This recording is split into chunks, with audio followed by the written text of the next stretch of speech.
Halo teman-teman, kembali lagi bersama saya Nurse J Channel. Di sini saya akan membahas tentang tipe-tipe injeksi ya teman-teman. Tipe-tipe injeksi itu terbagi menjadi 4. Yang pertama injeksi intramuskular atau otot. Yang kedua injeksi intradermal. Yang ketiga injeksi subkutan.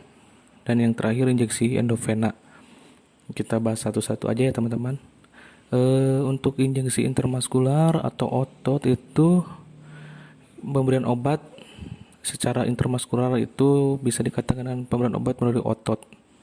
Jarum suntik yang digunakan biasanya memiliki diameter 5 sampai 10 mm dengan panjang 6 hingga 8 cm. Biasanya cairan yang dimasukin berbasis minyak agar menembus lebih dalam. Kita lanjut ya teman-teman. Selanjutnya kita akan membahas tentang injeksi intradermal. Intra itu di dalam, dermal itu kulit ya. Kita bisa lihat di gambar teman-teman. Biasanya injeksi ini digunakan untuk vaksinasi. Kalau di lapangan itu paling sering digunakan untuk skin test antibiotik. Untuk mengetahui badan kita ada alergi atau tidak terhadap suatu terapi. Biasanya itu antibiotik ya teman-teman. Biasanya dalam waktu sampai 15 menit kalau tubuh kita ada alergi, ada kemerahan dan gatal-gatal. Dan juga digunakan untuk mendiagnosis penyakit seperti TBC dan brucellosis.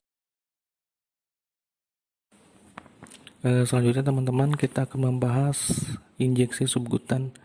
Injeksi subkutan ini biasanya dilakukan dengan jarum kecil pendek dan halus sepanjang 1,5 hingga 2 cm dengan diameter jarum suntik 2 atau 2,5 mm. Injeksi ini dianjurkan untuk semua zat yang perlu diserap sangat lambat. Beberapa contohnya morfin dan atropin.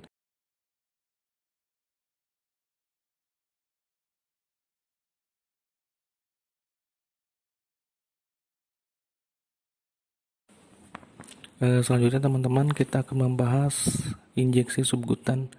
Injeksi subkutan ini biasanya dilakukan dengan jarum kecil pendek dan halus sepanjang 1,5 hingga 2 cm dengan diameter jarum suntik 2 atau 2,5 mm.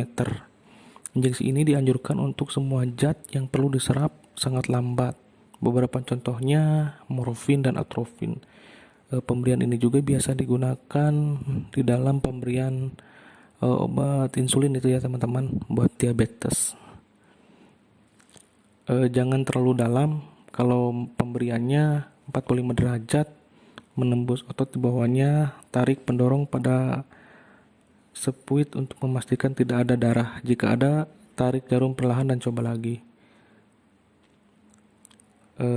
Selanjutnya kita bahas endovena ya. Endovena itu pemberian obat via vena atau intravenous.